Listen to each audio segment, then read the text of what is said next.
സ്വിഗ്ഗി കാത്തുള്ള നിൽപ്പാണ് കേട്ടോ കേശുൻ്റെത്. ഇത് ഞായറാഴ്ച വൈകുന്നേരമാണ്, നല്ല മഴയുള്ളൊരു ദിവസം. വൈകുന്നേരം അപ്പോൾ എല്ലാവർക്കും സ്നാക്സ് കഴിക്കാനൊരാശ. സാധാരണ വൈകുന്നേരത്തെ ചായക്കടിയൊന്നും ഇവിടെ പതിവുള്ളതല്ല കേട്ടോ. പക്ഷേ മഴക്കാലം ആയിക്കഴിഞ്ഞാൽ ഒരു പ്രത്യേക വിശപ്പാണല്ലോ. ഇതൊക്കെ ഇടയ്ക്കൊക്കെ ഇവിടെ ഉണ്ടാക്കും, അല്ലെങ്കിൽ പോയി വാങ്ങും. ആദ്യമായിട്ടാണ് ഞങ്ങൾ സ്നാക്സ് സ്വിഗ്ഗി ചെയ്യുന്നത്.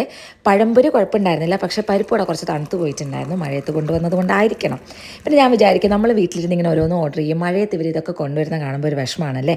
പിന്നെ ഇതൊക്കെ ഇവരുടെ ജോലിയുടെ ഭാഗമല്ലേ എന്ന് ചിന്തിക്കും. ശരിക്കും കാത്തു പറഞ്ഞിട്ടാണ് നമ്മൾ സ്നാക്സ് വാങ്ങിയത്.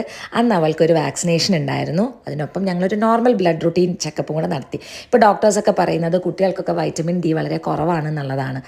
ബ്ലഡ് എടുത്തപ്പോൾ അവൾ നല്ല മിടുക്കി കുട്ടിയായിട്ടുണ്ടായിരുന്നു. പക്ഷേ വാക്സിനേഷൻ എടുത്തപ്പോൾ ചെറുതായിട്ടൊന്നും വിതുമ്പി കരഞ്ഞിട്ടൊന്നുമില്ല. പിന്നെ പഴംപൊരി എന്ന് പറയുന്നത് അവളുടെ ഫേവററ്റ് ആണ് കേട്ടോ. പക്ഷേ ഈ എക്സ്പ്രഷൻ ഒന്നും കണ്ടിട്ട് അത് തെറ്റിദ്ധരിക്കേണ്ട. 2 കടി കടിച്ചിട്ട് പിന്നെ അതിങ്ങനെ എനിക്ക് തരും. അപ്പോൾ ഞാൻ അതിന് വേണ്ടി കാത്തു വെക്കുകയും ചെയ്യും. അങ്ങനെ ഞങ്ങൾ മേലൊക്കെ കഴുകിയതിന് ശേഷം അമ്മയുടെ രാമായണം വായന കേൾക്കാൻ വേണ്ടി പോയിരുന്നു. അമ്മ വലിയ ഇഷ്ടമാണ് ശ്രീരാമന്. പക്ഷേ ശ്രീരാമൻ അങ്ങനെ രാജ്യം ഭരിച്ചിരുന്ന പറ്റത്തില്ല. അമ്മ രാമായണമൊക്കെ വായിച്ചിട്ട് കഥയൊക്കെ മക്കൾക്ക് പറഞ്ഞു കൊടുക്കുകയെ. സാധാരണ കേശു വന്നിരുന്ന് കേൾക്കാറുള്ളതാണ്. ഇന്ന് അവന് ക്ലാസ് ഉണ്ടായിരുന്നു. നമ്മുടെ അച്ഛനമ്മമാർ വീട്ടിലുണ്ടെങ്കിൽ എന്ത് രസമല്ലേ. മക്കൾക്കാണ് അതിൻ്റെ ഒരു പോസിറ്റിവിറ്റി ഉണ്ടാവുക. പിന്നെ ഞങ്ങൾക്ക് ഇന്ന് രാത്രി ചപ്പാത്തിയും ചിക്കനും ആയിരുന്നു. ഇന്നത്തെ ചപ്പാത്തി കാത്തൂൻ്റെ വക. അപ്പം നമുക്ക് അടുത്ത വീഡിയോയിൽ കാണാം കേട്ടോ.